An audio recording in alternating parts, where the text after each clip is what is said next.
Now, across Texas, the issue is... I'm Stephen Dial in Dallas. I'm Rudy Koski in Austin. And I'm Greg Grugan in Houston, and this is Texas, the issue is. The topic of abortion is back in center stage as a most recent case with a North Texas woman asking the state to get an abortion. Now some cities in Texas are trying to pass travel bans. I talked to North Texas State Senator Nathan Johnson, who's trying to block that. I mean, I need my trash picked up. I need a police force that's responsive. I need potholes fixed. I need development on the economic level in my city. Those are things that city and county and state government are supposed to be doing. And this kind of stuff is just sucking up all the oxygen.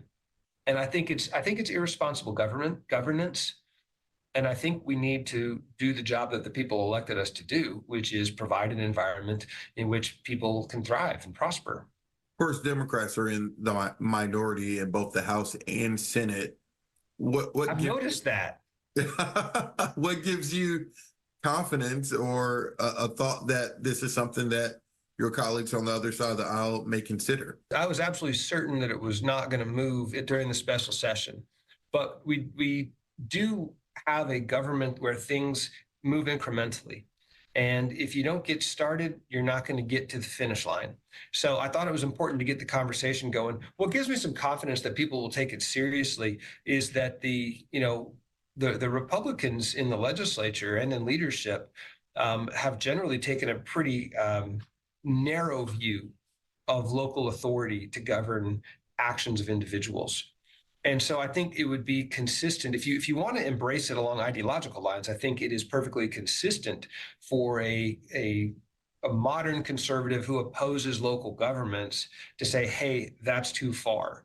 I know Lubbock officials already passed something in reference to this. Recently, Amarillo City Council have had debate over this. They haven't made any solid decisions yet, but the fact that it's being talked about, do you also question how can something like this be enforced? Not even the vigilante or the citizen part that you're talking about, but how can local law enforcement enforce this law if it becomes a law? They have an option to make it to where local police enforces the law, or where they run it through the civil, basically going around the court system, having citizen against citizen. And in the case of Amarillo, I think they're still trying to figure out what they want to do. I don't think it's especially enforceable either way. Maybe it is. It's tragic if it is.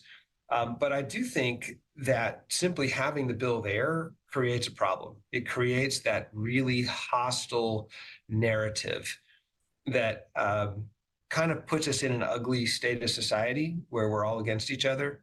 And I really don't think that's where we want to be. I know recently we dealt with the federal case in reference to a North Texas woman who was asking the state for an abortion. She eventually went out of the state where it was legal to get it done. Do you think abortion will be a topic that a lot of candidates, not just the top of the ticket, will be talking about in Texas and nationwide next year? I think so, Stephen, because the abortion issue goes beyond the way people often think about it. You take examples like Kate Cox, and I think as people start to understand a little more about what exactly it means to have a ban on abortions, I think the conversation keeps going. It will be an issue. It's a very divisive issue. I would like to see a more tolerant society where people are respectful of philosophical and religious views on topics like abortion. And I think that debate is going to continue to be a central part of politics for quite some time. My word is unachievable. Rudy Koski, what's your one word? Yeah, that's a good word, Stephen. My word is blunder. Greg Grugan, what say you? Stephen, my word is oppression. All right, the Fox Texas Trio will have a lot to discuss after this break.